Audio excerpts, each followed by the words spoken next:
Bike తాళం వేయడం మర్చిపోయి 5 నిమిషాలు వెళ్ళొచ్చామా బండిపై ఆశలు వదులుకోవాల్సిందే.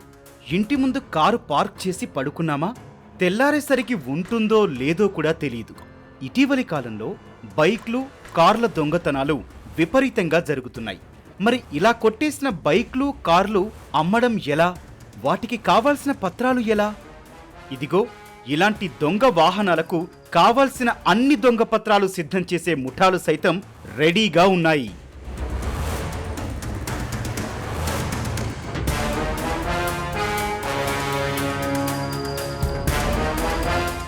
బైక్లు చోరీ చేస్తోన్న ముఠాను పట్టుకున్న కర్నూలు పోలీసులు లోతుగా దర్యాప్తు చేస్తే నకిలీ ఆర్సీలు తయారు చేసే ముఠా గురించి తెలిసింది.